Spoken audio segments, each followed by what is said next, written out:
Voici comment la prière a sauvé cette fille. L'histoire m'a été racontée par une de mes abonnés. Je vais vous demander d'écouter attentivement s'il vous plaît. Surtout, laissez un like. Ici, c'est des histoires mystiques DMG TV. Donc, si tu as une histoire à raconter, envoie ton histoire au numéro à l'écran sur le plus 237 655 81 90 17 et on va jouer sur Facebook, YouTube et TikTok. On poste tous les jours sur YouTube. La chaîne, c'est DMG TV. On a aussi une deuxième chaîne Backup, c'est pour la sécurité. Si jamais on perd la première chaîne, on a DMG TV Backup.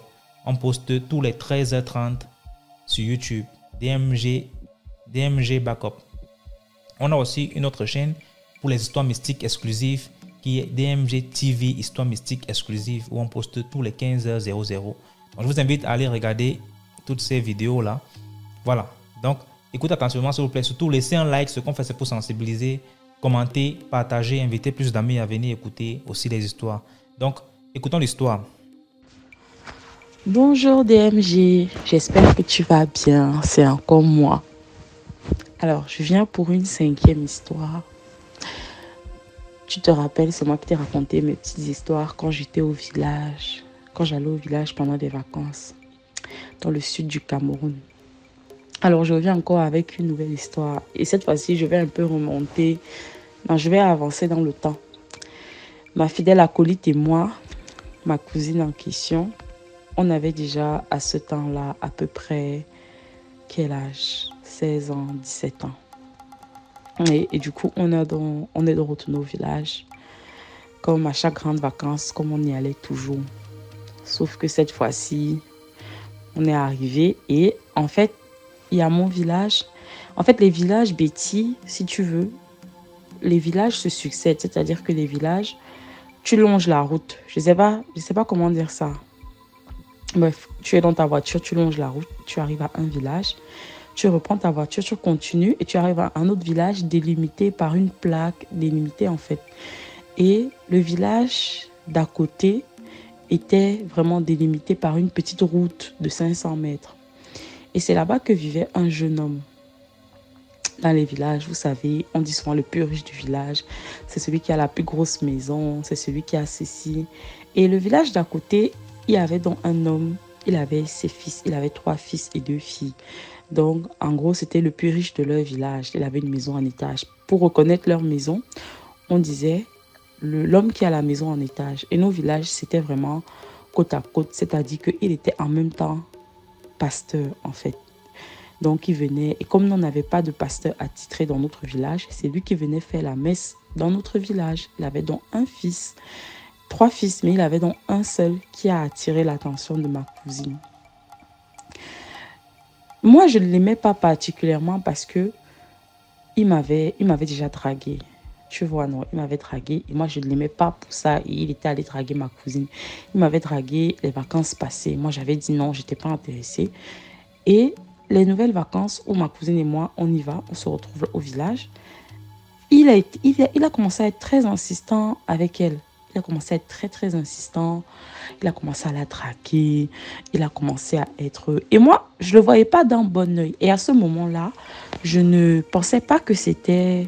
qu'il avait quelque chose de particulier, qu'il était sorcier. Moi, à ce moment-là, c'était vraiment parce qu'il m'avait dragué. Du coup, on arrive au village. Ils sont là, ils commencent à s'amouracher. Vous savez, les trucs d'ado. Moi, je vois ça d'un mauvais œil, mais je reste dans mon coin. Et puis, je sais pas, elle vient, elle me dit que, en gros, le mec lui a demandé en fiançailles. Je lui dis, mais il t'a demandé en fiançailles comment? On avait 16-17 ans. Je lui dis, mais on a 16-17 ans. Comment ça te demande en fiançailles? Donc, en un été qu'on est arrivé, leur histoire là s'est passée, les vacances, c'est 2 mois. On est resté 2 mois au village.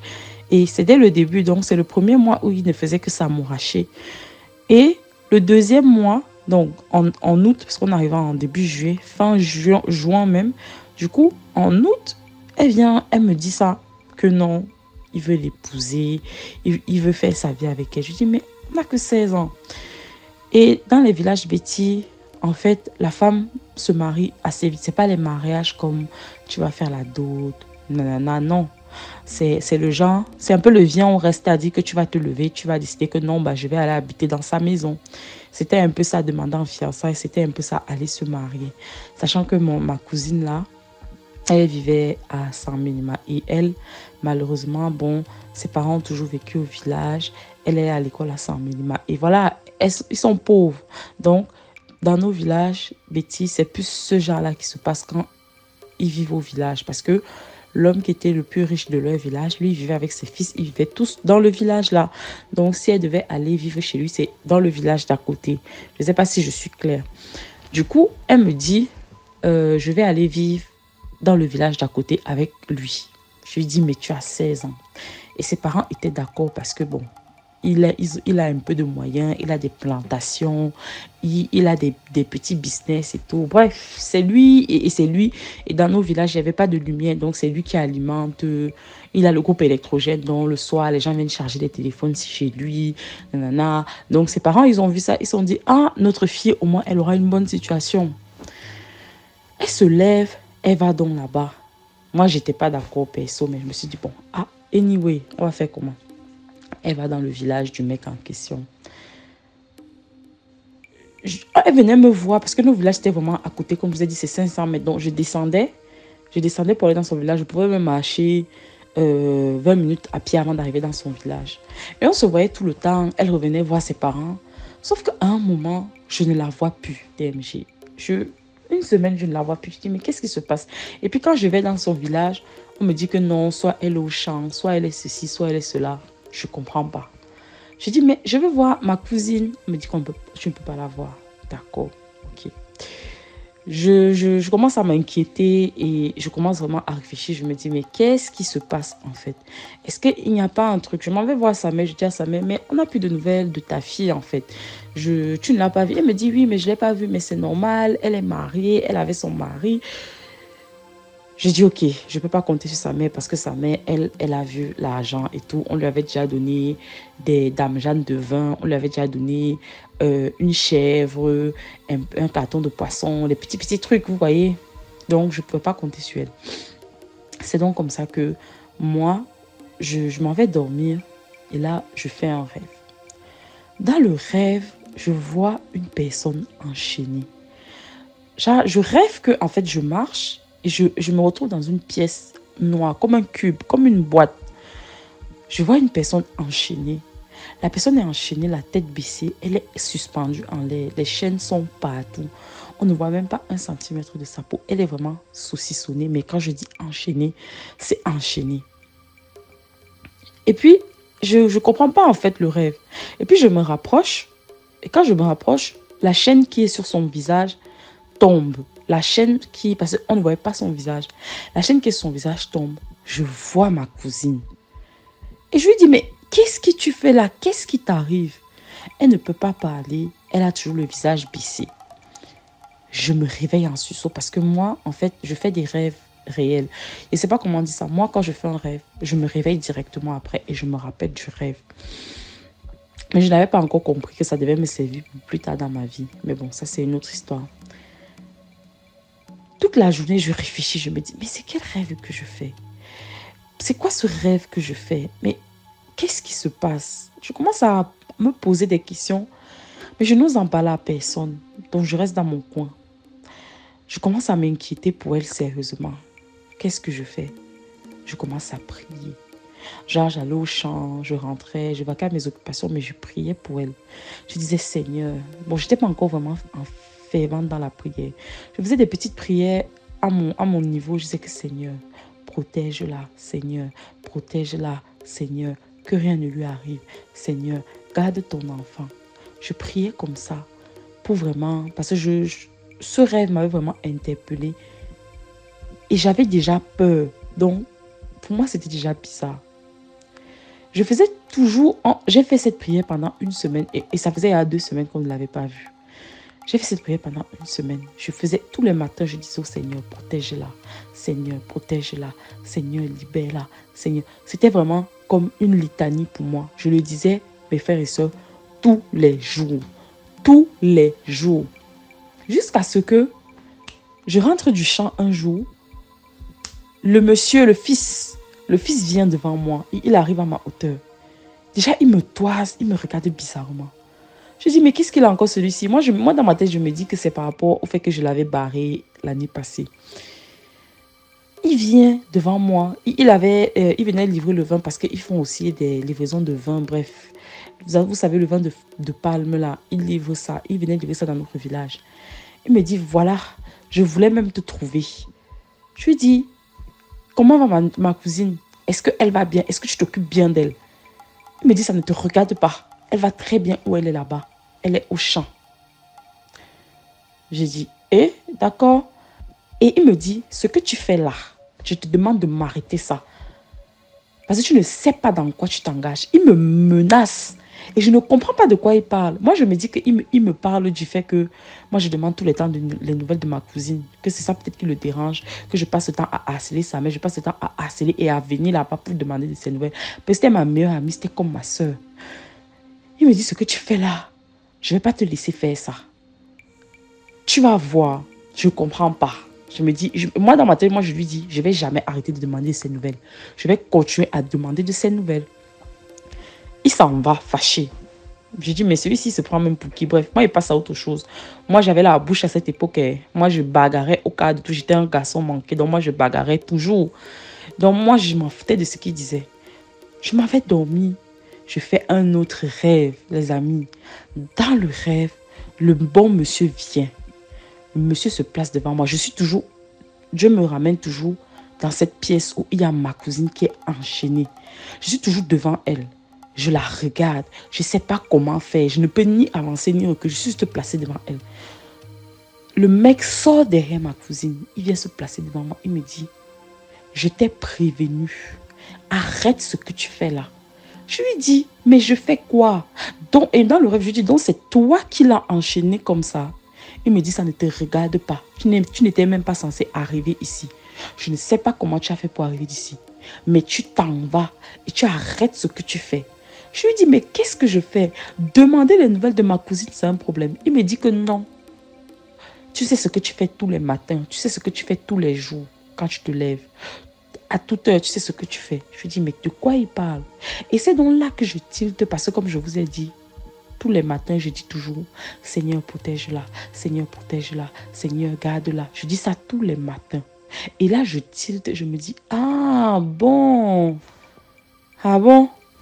Et là, en fait, je fais le lien, la connexion se fait dans ma tête. Et dans le rêve, je me fâche, je entre dans une colère noire.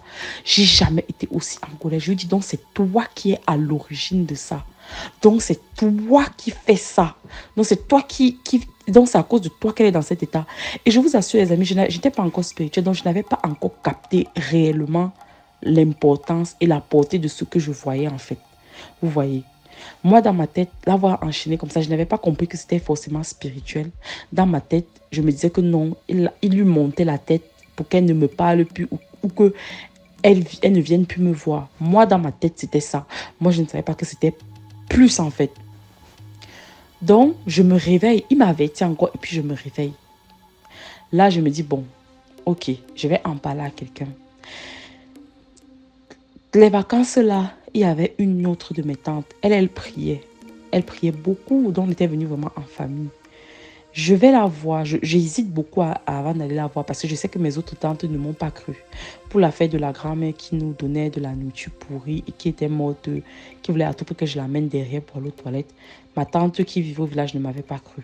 Mais bon, j'avais une autre tante qui était là, qui était venue avec ses enfants. Je prends mon courage à deux mains. Je vais lui parler de mon rêve. Je lui dis, maman, j'ai fait tel rêve. Je lui explique la situation de A à Z. Elle me dit, faut que tu fasses attention. Je lui explique tout le rêve. Elle me dit, non, je vais prier avec toi. On va prier. Elle me donne des psaumes à lire. Elle me donne des trucs à faire. Elle me dit, on va prier. On va prier pour ça. C'est donc comme ça que tous les matins, en allant au champ, on travaillait, on priait, on s'arrêtait, on priait. On travaillait, on priait vraiment pour ma cousine là. On priait, on priait, on priait. On a même fait comme ça 3 jours de prière. 3 jours de prière. Dès qu'on a fait les 3 jours de prière là, un matin, je vois ma cousine revenir. Ma cousine revenir en pleurant. L'œil au beurre noir. Ma cousine revenir. En fait, c'est comme si on l'avait tabassée. Elle revient en pleurant. Elle crie, elle pleure. Elle arrive. On la voit venir. On vient en courant. On me dit, mais qu'est-ce qui se passe? Qu'est-ce qui s'est passé? Oh, il m'a tapé là-bas. Il m'a tapé, il m'a demandé de rentrer chez moi. Il m'a tapé, il a dit qu'il ne veut plus de moi. Que je suis une sorcière, je veux le détruire. Il m'a frappé. Il t'a frappé. Qu'est-ce qui s'est passé? Elle dit que rien ne s'est passé, que hier, donc après les 3 jours de prière, le lendemain, le matin, le gars l'a jeté dehors et elle ne voulait pas partir. Donc, il l'a frappé. Il l'a frappé et c'est comme ça donc elle est revenue au village. On lui dit, mais il t'a frappé comme ça? Elle dit oui. Du coup, elle revient donc. On la soigne et tout. 2 jours passent et tout. 2 jours passent. Le pasteur, comme je vous ai dit, son père était pasteur. C'est lui qui priait. Il était catefeuille. Donc, il était le substitut du pasteur plutôt. Il vient avec son... Il vient. Il n'est pas comme d'habitude. Il est fâché. Il ne nous parlait plus comme d'habitude, en fait. Donc, on ne comprenait pas. Il vient au niveau... Il vient chez nous. Il venait livrer le vin. Il vient chez nous. Il dépose le vin. Il est fâché. Il ne parle pas. Il dépose le vin. Il s'en va. On dit, hé, d'accord, il n'y a pas de souci. Ma grand-mère essaie de savoir ce qui se passe. Le gars est parti. Ah, pour nous, c'est passé. On a repris notre vie. Elle est revenue. Sa mère n'était pas contente là. Mais elle devait faire comment? Elle a essayé de renvoyer sa fille là-bas. On a renvoyé la fille. C'était les insultes partout, partout. L'histoire est passée. L'histoire passe. On passe à autre chose. Ma tante, quand je lui avais demandé ce qui s'était réellement passé, elle m'a dit que non, que ce n'était pas le moment pour moi de connaître ça, mais que j'ai bien fait et que c'est grâce à moi que ma cousine est revenue. Le dernier jour que je passe au village, nous, l'histoire était déjà passée, on était à passer à autre chose. Le dernier jour que je passe au village, je fais un rêve. Dans le rêve, le fils vient. Il vient me parler, il me dit, il me menace, il me dit, là tu es en train de partir, ne remets plus tes pieds dans ce village, dans ton village, sinon tu vas voir ce qui va t'arriver. À cause de toi, je n'ai pas pu faire ce que je voulais. Tu as gâché mes plans, tu as gâché mes plans.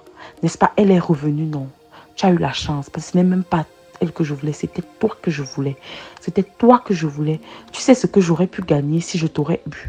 C'était toi que je voulais enchaîner. C'était toi que je voulais prendre ton étoile. Je voulais prendre toute ta vie.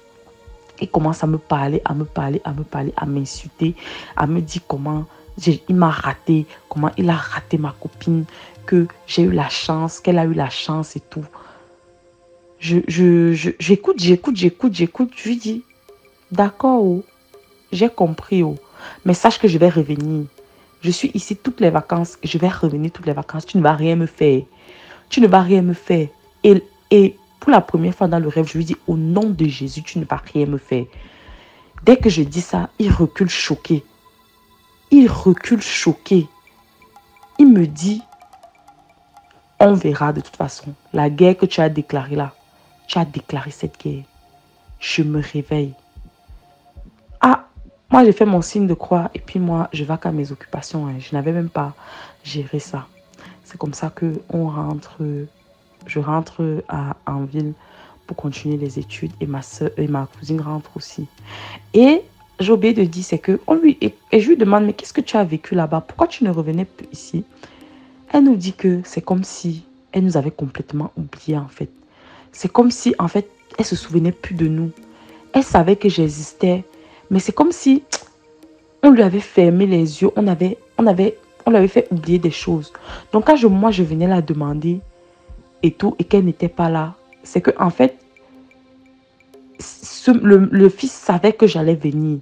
Et donc il s'arrangeait toujours pour que soit elle soit au champ, soit elle soit en train de faire quelque chose, pour que je ne la voie pas en fait. Parce que, d'après ce que j'ai compris plus tard, il lui avait fait oublier en fait. Oublier plein de choses. Donc, elle était retenue de telle sorte qu'elle ne remonte pas dans son village. Elle reste là-bas. Elle était devenue esclave. Donc, on lui avait fermé les yeux, si vous voulez. Elle était esclave. Elle me disait que c'est elle qui faisait tout. Il la maltraitait. C'est elle qui faisait tout. Nanana, que, en fait, elle obéissait au doigt et à l'œil. Elle ne pouvait rien faire, rien dire. Je ne sais pas si vous voyez. C'était comme si elle était devenue esclave, en fait. Parce que le gars, là, elle me dit que le gars ramenait d'autres filles. Le gars, il ne dormait pas là-bas. Il ramenait d'autres filles, d'autres villages.